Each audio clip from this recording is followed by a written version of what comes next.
नमस्कार दोस्तों।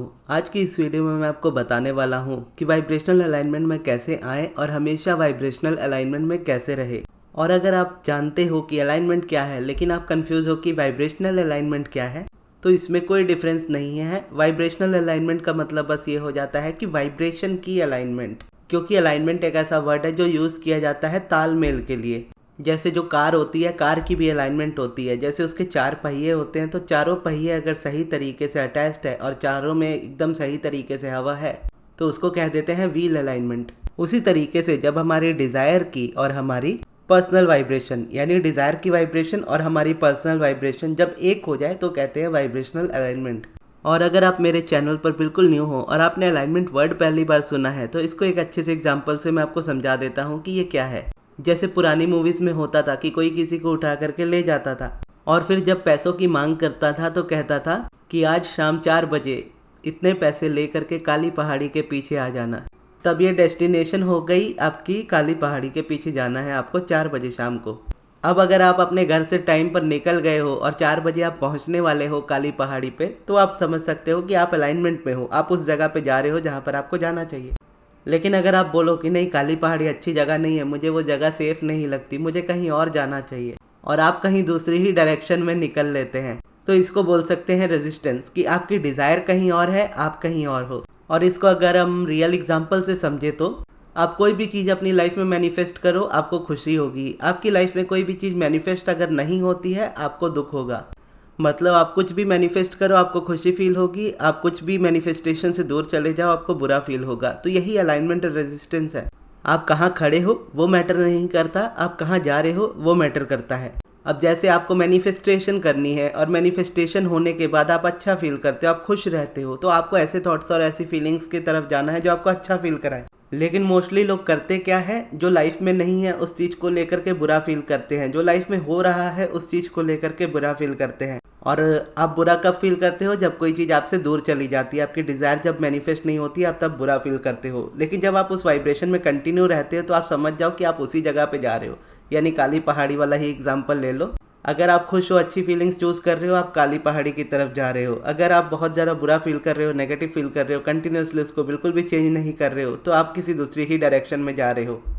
तो हो आप कहाँ पर, वहाँ से कोई फ़र्क नहीं पड़ता, आप जा कहाँ रहे हो वहाँ फ़र्क पड़ता है। तो जब आप इस डायरेक्शन में निकलते हो कि हाँ मुझे कुछ मैनिफेस्ट करना है, मैनिफेस्टेशन की फीलिंग ही अच्छी होती है, तो आपके अंदर जितनी नेगेटिविटी होती है ना, उस नेगेटिविटी को धीरे धीरे रिलीज़ करते जाना, यही आपका गोल होना चाहिए। मैनिफेस्टेशन कभी आपका गोल नहीं होना चाहिए, क्योंकि मैनिफेस्टेशन वो कभी रुकती नहीं है। यानी डिज़ायर देखोगे कभी रुकती नहीं है। और आप कितने भी सक्सेसफुल मैनिफेस्टर क्यों ना बन जाओ, आपके पास हमेशा डिज़ायर आएंगी, और ऐसी डिज़ायर आएंगी जो मैनिफेस्ट नहीं हुई है। यानी आप हमेशा प्रेजेंट में रहोगे, आपके आगे फ्यूचर रहेगा, आपके पीछे पास्ट रहेगा। जैसे मान लीजिए आप चाहते हो कि आपकी लाइफ में कोई चीज़ आ जाए, या आप समझ जाओ डेट के तौर पर ही समझ जाओ। जैसे आज की डेट अगर आप देखोगे तो आज 28 सितंबर है, कल 27 था और कल 29 होगा। अब कल 29 सितंबर जब चढ़ जाएगा तो 29 वाले दिन भी यस्टरडे अगर हम देखेंगे तो ये पिछले दिन 28 था, आज 29 है, कल 30 होगा। अब 30 तारीख को भी जब हम देखेंगे तो आज 30 है, कल 29 था, फिर कल 1 तारीख होगी। 1 को देखेंगे, 1 तारीख है आज, कल 30 थी, कल 2 तारीख रहेगी। फिर 2 तारीख को देखेंगे, आज 2 तारीख है, कल 1 तारीख थी, कल 3 तारीख होगी। इसी तरीके से आपकी सभी डिज़ायर्स होती हैं कि आप अपनी लाइफ में कोई चीज़ मैनिफेस्ट करना चाहते हो, वो चीज़ मैनिफेस्ट नहीं हुई है, एक बार वो मैनिफेस्ट हो जाएगी, उसके आगे और डिज़ायर्स आ जाएंगी। जैसे अपनी लाइफ को हम बचपन से अगर देख ले कि बचपन में हम स्कूल जाते थे, फिर हम उसके बाद कॉलेज जाने लगे, कॉलेज जाने के बाद हम जॉब पे जाने लगे। तो जब हम स्कूल में थे हम कॉलेज जाना चाहते थे, लेकिन हम स्कूल में थे। फिर जब कॉलेज में थे तो समझ में आया कि अब कॉलेज से आगे हमें जॉब पे जाना है, और पहले हम स्कूल में हुआ करते थे। फिर जब जॉब में आ गए तो अब जॉब से आगे भी है कि ग्रोथ चाहिए जॉब में, या जॉब नहीं चाहिए, कोई और बिजनेस चाहिए, या ये पार्टनर चाहिए, ये चीज़ चाहिए। तो इस तरीके से आप डिज़ायर में हमेशा सेंटर पे ही होते हो।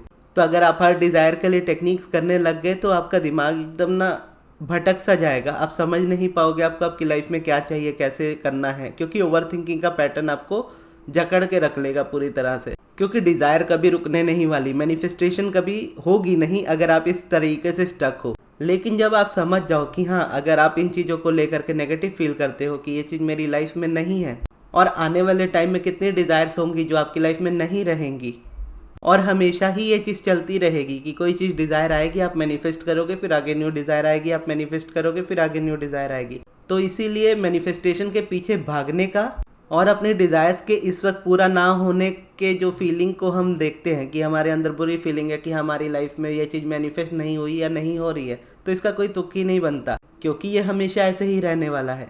और ये ज़रूरी है यहाँ पर जानना कि अगर हम इसी तरीके से नेगेटिविटी में फील करते रहें, इसी तरीके से एक नेगेटिव मोमेंटम को क्रिएट करते रहें, तो ऐसे में कभी भी हम मैनिफेस्ट नहीं कर सकेंगे।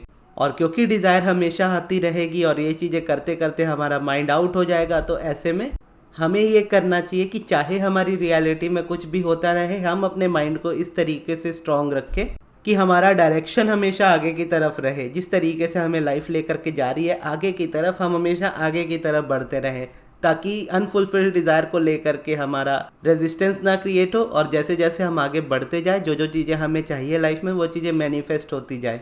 तो सिंपल से शब्दों में है ये वाइब्रेशनल अलाइनमेंट। अब क्वेश्चन आता है, जैसे वीडियो का टॉपिक है कि वाइब्रेशनल अलाइनमेंट में कैसे आए और हमेशा कैसे वाइब्रेशनल अलाइनमेंट में बने रहें। तो जैसे कहा कि अलाइनमेंट में आने के लिए आपको बस इतना करना है कि आपको जो नेगेटिव फीलिंग्स में आप हो या जिस भी फीलिंग में आप हो, उसको हमेशा पहले से बेटर करते जाना है।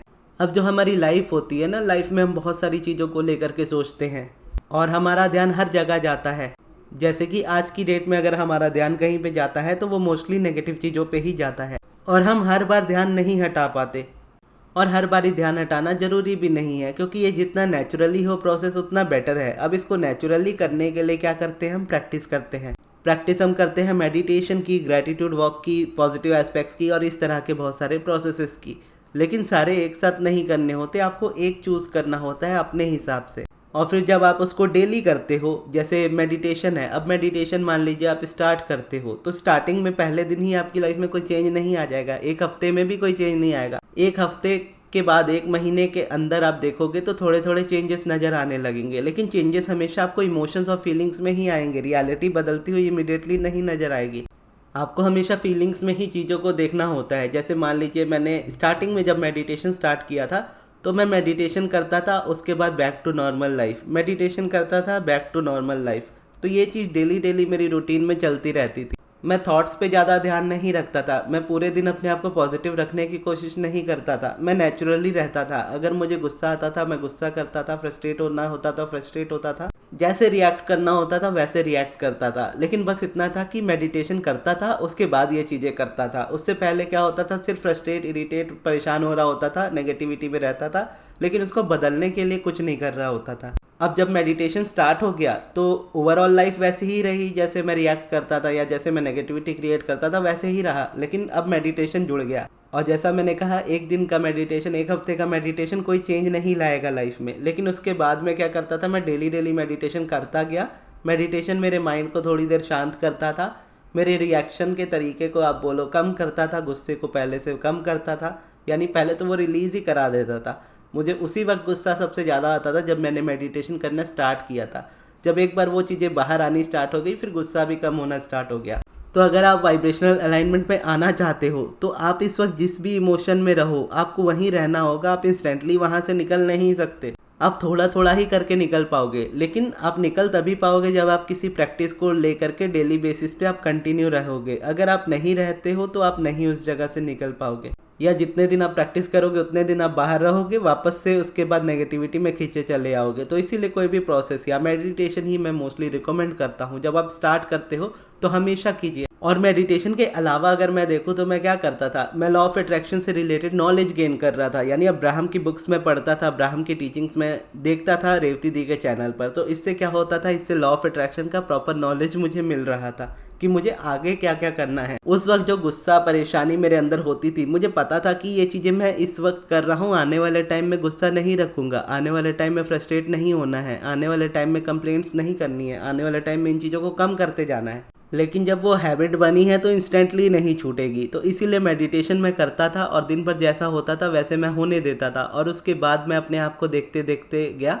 और जैसे जैसे प्रैक्टिस करता गया मेरा गुस्सा पहले से कम होता गया। 2-3 महीने बीतते गए, मैं पहले से बहुत ज़्यादा खुश रहने लगा। चीज़ें पहले जितनी बॉदर करती थी उतनी बॉदर नहीं करने लगी, और लाइफ में जितनी परेशानी पहले होती थी वो सारी कम हो गई। जैसे पुरानी चीज़ें में ऐसा होता था कि नेगेटिविटी ही अट्रैक्ट होती थी, उसकी जगह पे अच्छा अट्रैक्ट होने लगा। और मैं मेडिटेशन को कंटिन्यू करता गया, फिर कंटिन्यू करते करते देखा कि लाइफ के सारे एस्पेक्ट्स एक एक करके सुधरने लगे। पहले हेल्थ सुधरी, फिर करियर में ग्रोथ आया, फिर मनी में ग्रोथ आया, फिर रिलेशन आया, और इस तरीके से वो चीज़ कंटिन्यू आगे बढ़ रही है। और इवन बोलूँगा तो 2 साल बाद भी कंट्रास्ट बहुत आया लाइफ में, लेकिन स्टिल मैंने मेडिटेशन को कंटिन्यू रखा, क्योंकि अलाइनमेंट से आप बाहर हमेशा होते हो, अलाइनमेंट में एंटर आप हमेशा करते हो, क्योंकि ये जस्ट डायरेक्शन का खेल है। आप हमेशा अपने आप को 2 ही डायरेक्शन में देखोगे, या तो आप अपने आप को अलाइनमेंट की तरफ लेकर जा रहे हो, या तो आप अपने आप को रेजिस्टेंस की तरफ लेकर के जा रहे हो।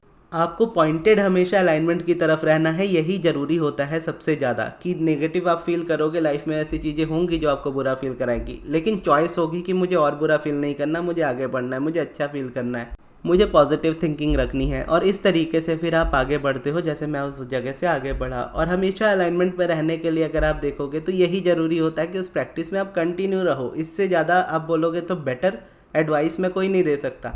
और इतना ही कोई कर लेना, सिर्फ एक मेडिटेशन स्टार्ट कर दे और उसको करता रहे, ये ना पूछे कि कितने दिन में रिजल्ट मिलेंगे, बस करता रहे कि मुझे लाइफ टाइम मेडिटेशन करना है, तो उसकी लाइफ पूरी चेंज हो जाएगी, उसको किसी की ज़रूरत नहीं पड़ेगी। जैसे जब मैंने मेडिटेशन स्टार्ट किया था तो इंटेंशन क्या था मेरा, कि मुझे बस खुश रहना है, और उसके लिए मैं जीवन भर मेडिटेशन करने के लिए तैयार हूँ। क्योंकि पुरानी वाली लाइफस्टाइल से मैं बहुत परेशान हो चुका था, उस तरह की लाइफ मैं बिल्कुल नहीं जीना चाहता था। तो उसके लिए मेरे मन में ये इंटेंशन था कि मुझे बस खुश रहना है, और खुश रहने के लिए मैं पूरी ज़िंदगी भर मेडिटेशन करने के लिए तैयार हूँ।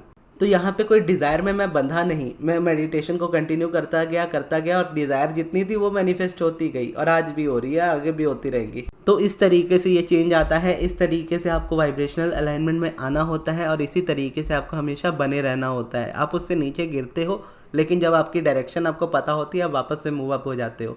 इसीलिए लॉ ऑफ अट्रैक्शन कोई बहुत ज़्यादा मुश्किल चीज़ नहीं है, बहुत ज़्यादा परेशान होने वाली चीज़ नहीं है, बहुत ईजी है। जस्ट इसको फॉलो करना है स्टेप बाय स्टेप, या बोलो फॉलो करना है कंसिस्टेंसी के साथ, और जितना फॉलो करते रहोगे उतना आपको रिजल्ट मिलते रहेंगे। और अगर आपको मेडिटेशन करना हो तो मेडिटेशन की वीडियोस मैं आपको कमेंट बॉक्स में दे दूंगा, एक इंस्ट्रक्शंस वाली दे दूंगा, जिससे आप देख करके सीख सकते हो कि मेडिटेशन कैसे करना है। और दूसरा, आप गाइडेड मेडिटेशन भी यूज़ कर सकते हो अगर आप मेरी ऑडियो के साथ उसको यूज़ करना चाहते हो तो। यानी अगर आप खुद से मेडिटेशन नहीं कर पा रहे तो मेरी आवाज़ में आप मेडिटेशन कर सकते हो, लेकिन वो वीडियो सिर्फ मेंबर्स के लिए है, तो उसके लिए आपको चैनल ज्वाइन करना होगा। अगर आप करना चाहो तो कर सकते हो, अदरवाइज आप इंस्ट्रक्शंस वाली वीडियो को फॉलो कर सकते हो। और इसके अलावा अगर आपको पर्सनल सब्लिमिनल बनवाना हो या फिर मुझसे पर्सनल सेशन लेना हो तो उसके लिए आप मेरे मैनेजर अमृत को कॉन्टैक्ट कीजिएगा, उनके व्हाट्सएप नंबर पर। उनका व्हाट्सएप नंबर मैं आपको कमेंट बॉक्स में दे दूंगा। और ये वीडियो आपको कैसी लगी कमेंट बॉक्स में ज़रूर बताइएगा। और इस वीडियो को यहाँ तक देखने के लिए बहुत बहुत धन्यवाद।